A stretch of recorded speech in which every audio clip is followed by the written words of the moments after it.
Olá, sejam bem-vindas e bem-vindos à quarta edição do programa Dark Fusion Brasil Online. Nessa edição, nós vamos ver mostra de dança, apresentações com convidadas nacionais e internacionais e duas matérias. Neste primeiro bloco, nós vamos ver a mostra com as bailarinas Sara Raquel do Ceará, Fernanda Moura de Sergipe e também a Hanna Zahira de Minas Gerais. Em seguida, veremos a entrevista com a Una Chamar, uma bailarina da Alemanha que viveu aqui no Brasil no final da década de 90 e fusionou a dança do ventre em boates góticas ali nas raízes do Gothic Belly Dance no Brasil, e ela tem muito para compartilhar com a gente. Vamos lá?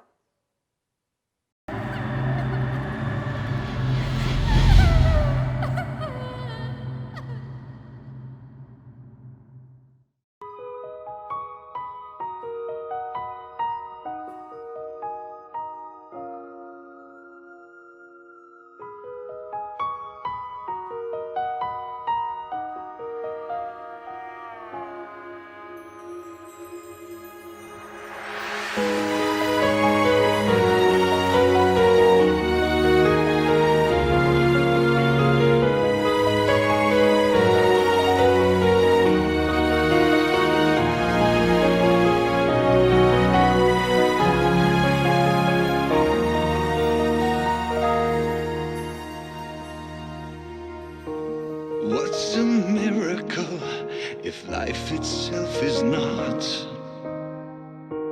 Who am I to praise its worth with a hymn?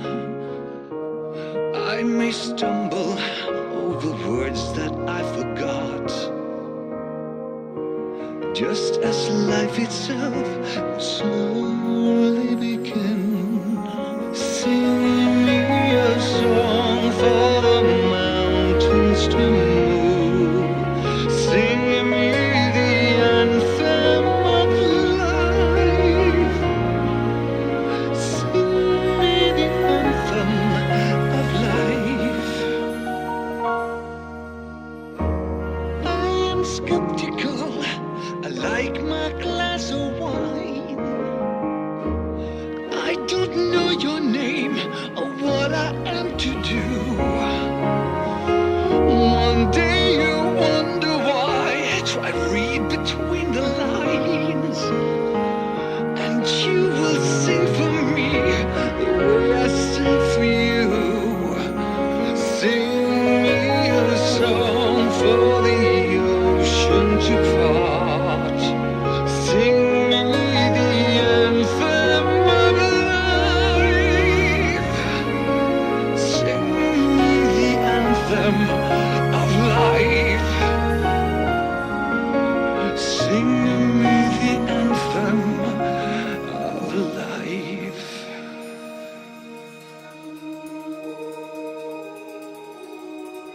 And so another page is turned. I pray I understand what's happening, but if anything,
Eu comecei a curtir o som gótico no começo dos anos 90, né, eu devia ter uns 11, 12 anos. Independente disso, 2 anos depois eu comecei a fazer dança do ventre. E, bom, tiveram várias professoras, né, que me marcaram, mas acho que as principais foram a Fairuza e a Dunia Laluna. Depois disso eu comecei a me interessar também por, né, lyrical jazz e principalmente dança contemporânea, cantata improvisação. E fui bebendo de várias fontes. Mas na época, tudo que hoje a gente conhece como fusão não existia enquanto conceito.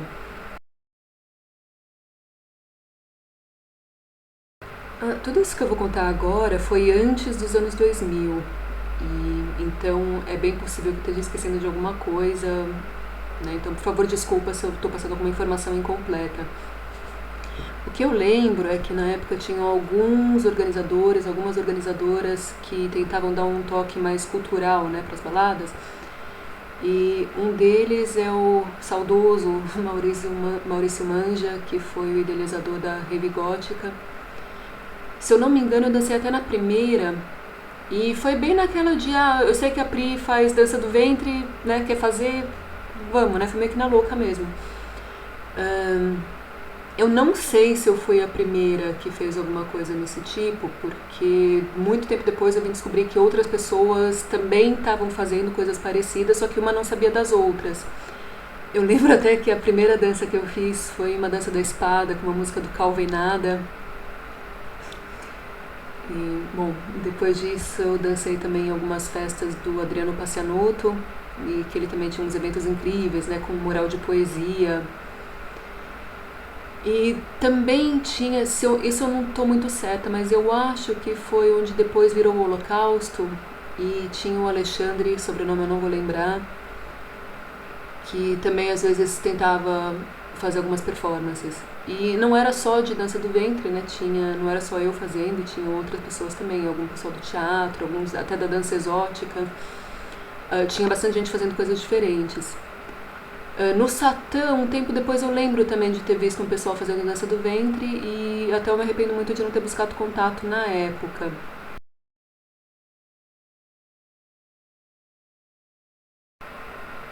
Estudos organizados de danças obscuras naquela época não existia. Eu nem sonhava que um dia ia ter um nome para aquilo que eu estava fazendo. E o que eu tentava fazer era adaptar o vocabulário de movimento da dança do ventre para a estética gótica. Isso não só, principalmente na questão da música, né, mas além do figurino, de modificar um pouco a expressividade e a qualidade dos movimentos. Então, de trazer uma coisa um pouco mais carregada, um pouco mais pesada. E eu bebia muito também da dança expressionista alemã, né, principalmente da Mary Wigman, que acho que deve ter sido a primeira gótica, isso lá pelos anos 30. E o que foi interessantíssimo, né, nos anos 90, isso eu vim a descobrir muitos anos depois, é que várias pessoas estavam na mesma vibração no mundo inteiro. E então tinham várias pessoas tentando juntar essas várias linguagens. Isso não só dentro do movimento gótico, mas no rockabilly, no metal, no industrial, etc, etc, etc. E muito engraçado porque muita gente tinha uma história até muito parecida com a minha. E no começo, né, lá pelos anos 90, que a gente, por estar totalmente isolada, não ter essa possibilidade de intercâmbio, a gente já fazia as coisas na louca mesmo, e acho que muitas vezes sem saber o que estava fazendo.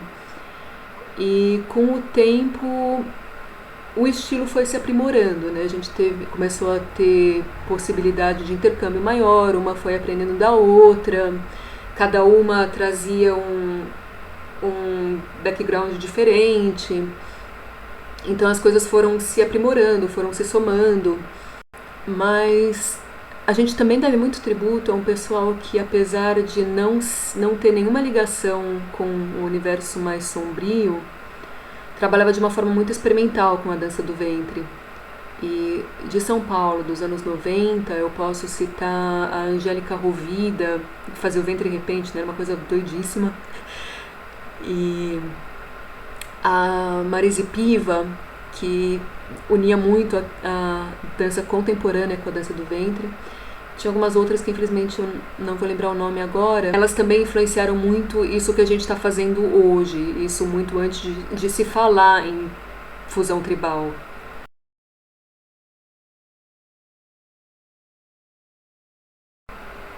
Eu mudei para a Alemanha em 2007.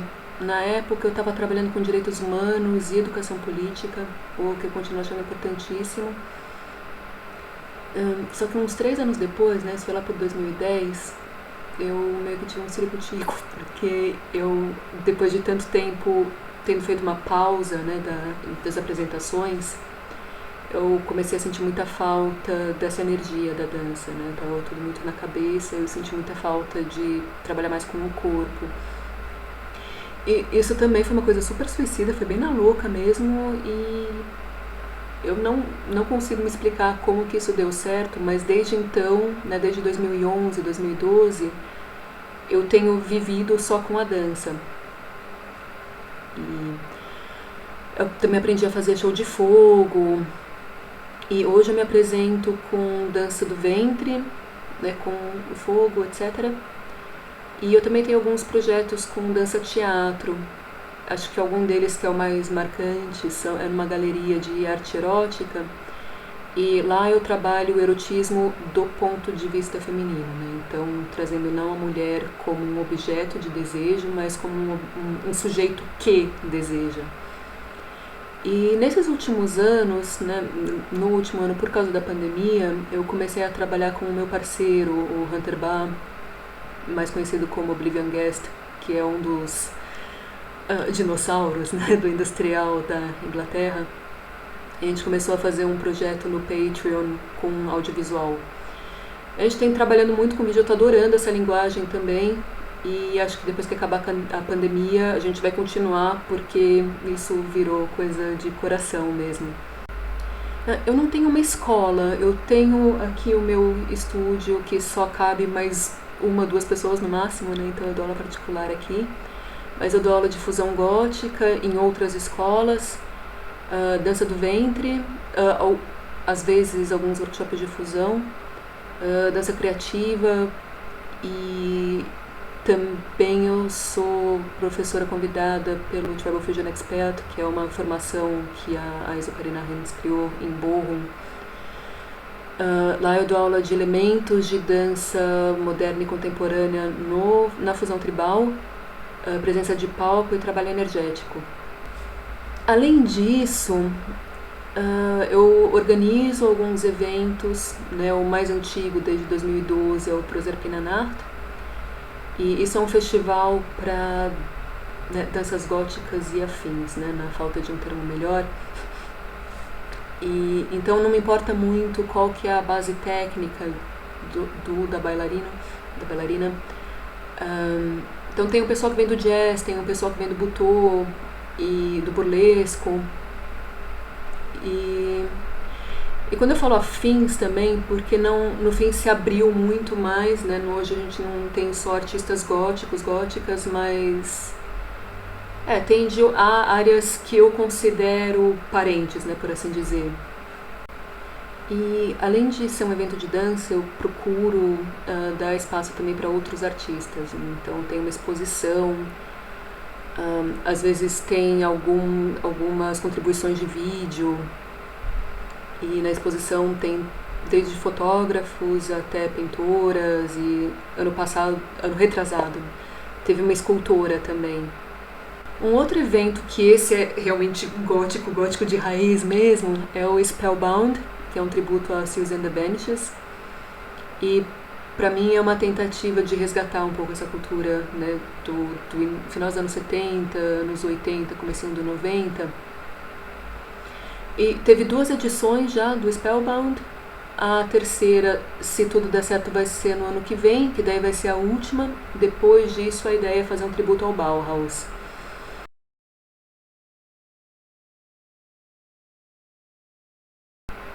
coisa mais linda que a gente tem na nossa cena de dança alternativa é essa liberdade. E o fato da gente não ter essa preocupação de se encaixar em padrão. Então tenta, experimenta, inclusive tome o risco de que as coisas não dê certo, porque se a gente sempre fica no lugar seguro, né? Se a gente sempre fica se orientando naquilo que já deu certo, naquilo que todo mundo gosta, a gente acaba virando uma cópia da cópia da cópia da cópia. E, né, pra quê, né? A gente tem tanta liberdade. E o que eu acho super importante também é não ter medo de rejeição, né? Não é tudo que a gente vai fazer que vai agradar todo mundo o tempo inteiro. Mas se tem alguma coisa aqui borbulhando, deixa sair. Eu tô super feliz de, depois de tanto tempo morando fora, finalmente tá tendo esse contato, né, com a cena daí. E espero que em tempos mais tranquilos a gente possa estar tendo mais esse intercâmbio ao vivo. Se cuidem. Neste segundo bloco, vamos ver as apresentações das bailarinas convidadas. Temos a bailarina Jezebel Pateli, de São Paulo. Temos a Anaf Nagendra, do Rio Grande do Sul.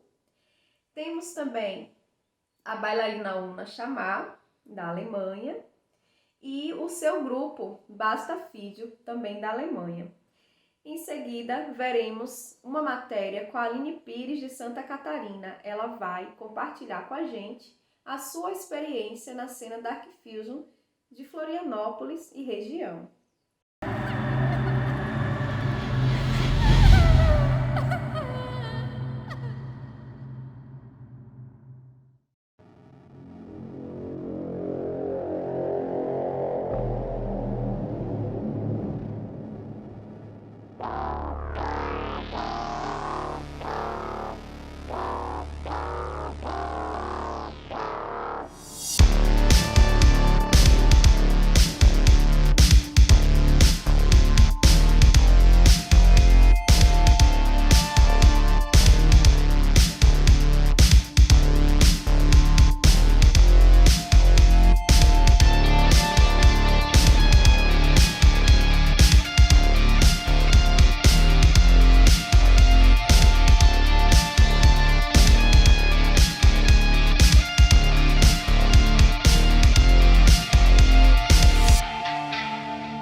Em 2012, então, eu acabei conhecendo o grupo Valquírias através da Tamires Madeira, minha colega de dança na Universidade Federal, que me introduziu ao grupo.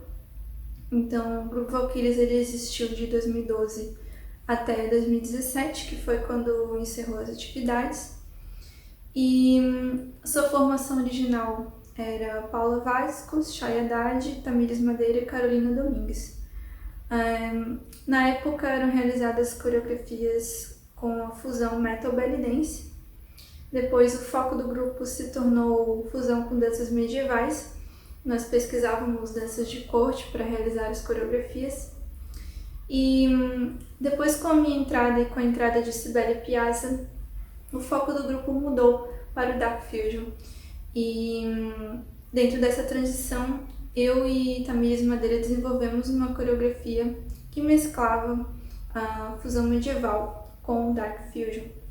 E nós apresentamos no encerramento do curso de Jolene Andrade em 2016. E o grupo performava normalmente nas festas medievais que eram organizadas aqui em Florianópolis. Nós usamos uma coreografia chamada Coven como nossa estreia no Dark Fusion e performamos outras vezes também com improvisos. No momento de bailarinas que trabalham com o estilo Dark, tem minhas alunas, a Rafaela Barbieri, Yasmin Nicura, Beatriz Amaral e Daniela Angeli. Daniela Angeli, inclusive, é professora também e trabalha com o tribal ritualístico. Creio que através delas o estilo pode crescer bastante ainda aqui em Florianópolis. E anteriormente a mim, teve performances de Beth Dambalá aqui a convite de Silvia Braganholo. Foi a primeira vez que eu assisti ao vivo uma apresentação de Dark Fusion. E uma bailarina chamada Julie também foi precursora. Porém, acredito que a performance dela se encaixaria mais no estilo Rock Fusion, que desenvolvido pela Radha Spitz seria, se fosse considerar hoje, o estilo que ela trabalhou, e foi bem interessante também. Com relação a outras performances que eu desenvolvi, em Curitiba apresentei um solo chamado Escape from Hell, que foi bem interessante com a música Seven Devils, de Florence and the Machine. Apresentamos também daqui do estúdio a coreografia O Corvo, no Festival Temporada Tribal. Foi um festival organizado por mim, por Cíntia Villanova. O primeiro grande festival voltado ao estilo tribal aqui em Florianópolis. E a coreografia O Corvo foi inspirada no filme O Corvo e foi desenvolvida para as minhas alunas. Em 2015, com a vinda da Gilmara Cruz aqui em Florianópolis, nós fizemos uma gravação no cemitério do Itacorubi e um ensaio fotográfico também. E dele resultou um vídeo chamado Spectro, e foi o trabalho dentro do Dark Fusion o qual eu tive mais exposição. Com a vinda da pandemia, algumas coisas foram interrompidas, mas ainda dentro da pandemia desenvolvi o trabalho para o show da Natália Espinosa, que foi intitulado Sonhos e Pesadelos, e a minha performance foi inspirada na paralisia do sono. Eu mesclei o elemento de pesadelos junto com a paralisia do sono para desenvolver aquele trabalho, e acabei não utilizando apenas a dança como linguagem de expressão, mas sim outros elementos um pouco mais teatrais. Vale também mencionar um músico que me convidou para alguns trabalhos, chamado Romanelli. Os seus convites para performances, eu acabei desenvolvendo uma coreografia para uma música chamada Aracnofilia, da autoria dele. E para essa música eu acabei pesquisando movimentos das aranhas, como elas andam, como elas pulam, como fazem as teias, para esses movimentos serem então inspiração para esse trabalho. Normalmente eu tiro inspirações de obras de literatura gótica e essa foi uma das exceções e foi muito interessante utilizar essa inspiração vinda de movimentos. Quando eu trabalho um personagem, normalmente eu não me sinto como representando um personagem, mas sim aquilo deve ter algo de mim e eu devo ter algo daquilo que eu estou representando dentro de mim também, para que se torne verdadeiro. Eu não danço pensando em representar algo, mas sim sendo algo. Acredito que o Dark Fusion exige isso da gente, principalmente por utilizar como ferramenta a dança-teatro. Um grande diferencial desse estilo, a bailarina poder colocar sua essência sem repressões e utilizando outras linguagens que não sejam a dança para poder se expressar. O nosso eu deve ser mostrado, a nossa essência deve ser mostrada na performance e dessa forma nós ficamos muito mais conectadas.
Quarta edição do programa chega ao fim e eu vim aqui para agradecer a vocês por terem acompanhado até o final. Agradeço a vocês também pelo apoio em estar acompanhando o programa. O nosso intuito é fortalecer a cena Dark Fusion no Brasil, trazendo bailarinas de fora, bailarinas nacionais, matérias sobre o que é o universo do Dark Fusion, sobre como as coisas são construídas, para que a gente possa propagar esse estilo sombrio pelo mundo. Obrigada a todos vocês e até a próxima!